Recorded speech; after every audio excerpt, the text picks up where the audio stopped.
Our next exercise is what's called the back squat. Now, before I show you how to do the back squat, I'm going to demonstrate the clean and press.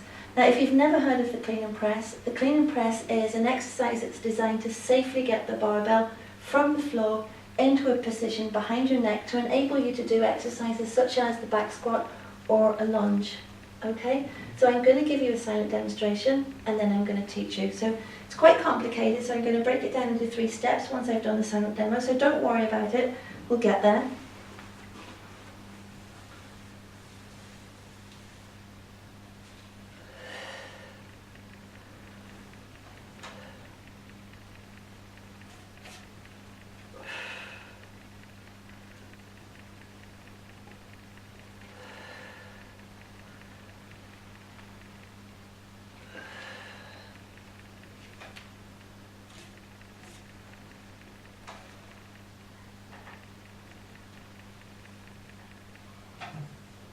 Okay, that looks easy.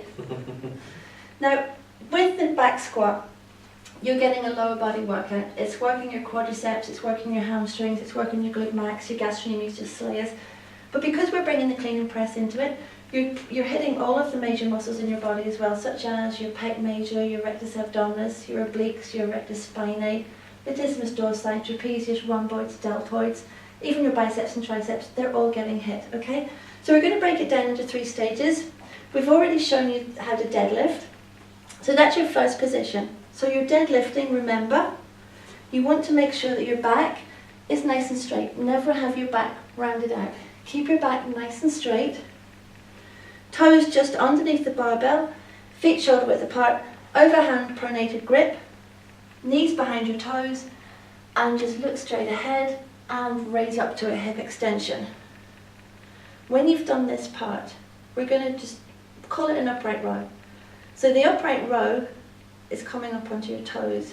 So the upright row onto your toes simultaneously, and then you have a flick at the top. So I'm going to just demonstrate that part now to you. So your upright row, at the same time you're coming up onto your toes, and then you've got to flick round and return back to your feet again. Now from this point, you've got to widen your feet for stability. Then you're going to widen your grip, okay?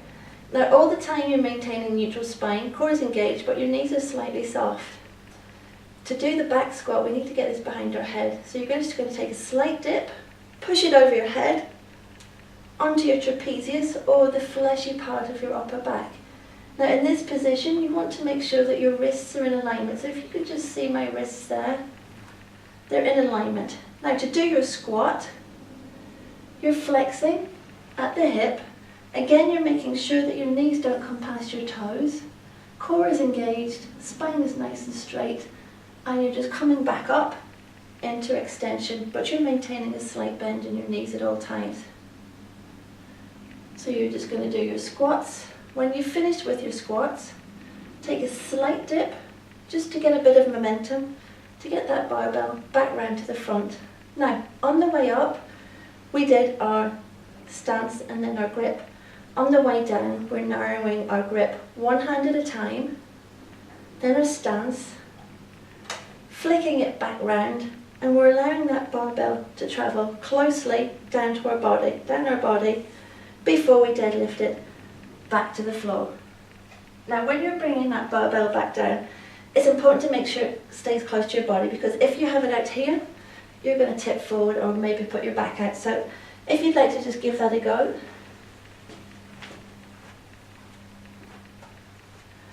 That's it, so just feet shoulder width apart, slide your hands down your knees, that's it, lovely. Back nice and straight, and just come up into extension, that's it.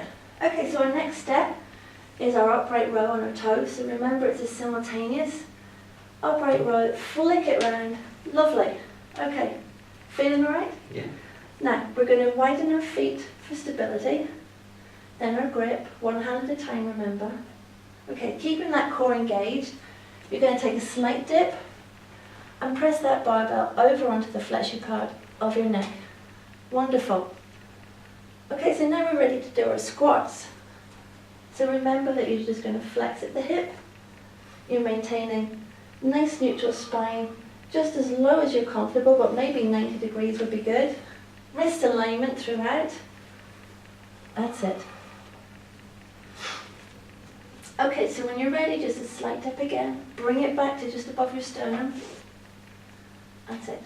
Now, narrow your grip, one hand at a time. Narrow your stance. Flick it back into your upright row.